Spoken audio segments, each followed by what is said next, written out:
दोस्तों, ये जो कहानी आज मैं आपको सुनाने वाला हूँ, ये कहानी आपकी ज़िंदगी बदलने की हिम्मत रखती है। बस शर्त यह है कि आपको इस कहानी को थोड़ा ध्यान से सुनना पड़ेगा।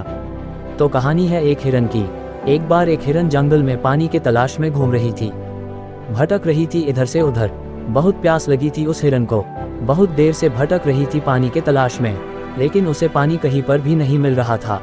थोड़ी देर जंगल में इधर उधर और भटकने के बाद वो हिरन एक पेड़ के नीचे बैठ जाती है, एक झाड़ के नीचे बैठ जाती है। तो उतने में उसे पानी की नदी की आवाज़ सुनाई देती है। तो हिरन उस झाड़ के नीचे से उठकर फौरन वो पानी की आवाज़ की तरफ आगे बढ़ती है। तो वो जो देखती है उसके सामने एक बड़ी सी नदी। तो जैसी ही वो हिरन उस नदी को देखती है तो बहुत खुश होती है, मानो कि उसे डबल सी कोई नई जिंदगी मिल गई है।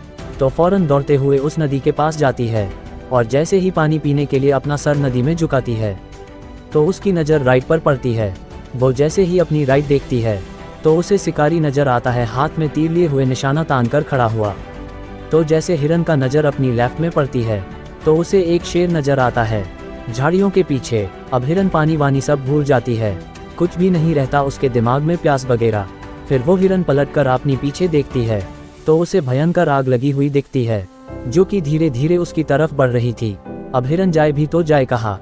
राइट में देख रही थी तो शिकारी नजर आ रहा था, जो कि निशाना तानकर खड़ा हुआ था। और अपने लेफ्ट में देख रही थी तो शेर नजर आ रहा था। सामने तो गहरी और लंबी चौड़ी नदी थी और पीछे तो आग लगी हुई थी। चारों रास्ते बंद हो चुके थे, चारों तरफ से मुसीबत आ चुकी थी। अब हिरन सोच में पड़ जाती है और वो ये सोचती है कि चारों तरफ से मेरे मुसीबत आ चुकी है तो मैं अपना काम करके मरूं। मुझे ऐसी भी तो मरना ही है, तो मैं पानी पीकर क्यों ना मरूं।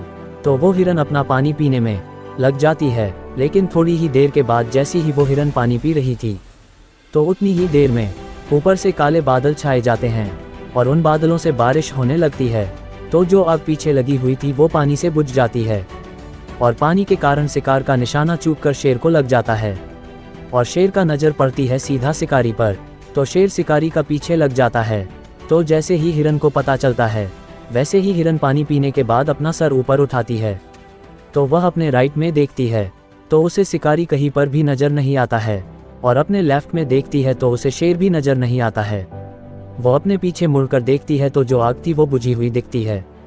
दोस्तों, हमें इस कहानी से ये सीख मिलती है कि इंसान की ज़िंदगी में प्रॉब्लम आती नहीं है, और जब आती है तो चारों तरफ से आती है, जिस कारण हर इंसान डर जाता है, घबरा जाता है अपनी इन प्रॉब्लम से।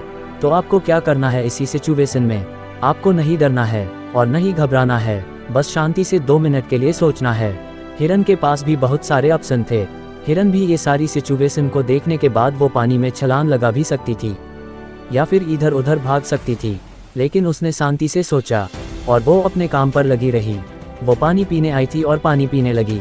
इंसान भी अपनी कामयाबी से थोड़ी ही दूरी पर रहता है, लेकिन उसे मुसीबतें दिखने शुरू हो जाती है।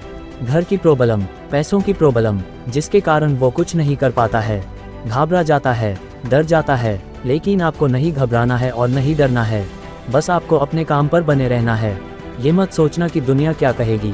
अगर तुम कर गए तो एक दिन ये दुनिया तुम्हें देखेगी। मेरे दोस्तों, उम्मीद करता हूँ कि आपको ये कहानी पसंद आई होगी। लाइक कर दो और हाँ, सब्सक्राइब करके अपना दोस्त बना लो।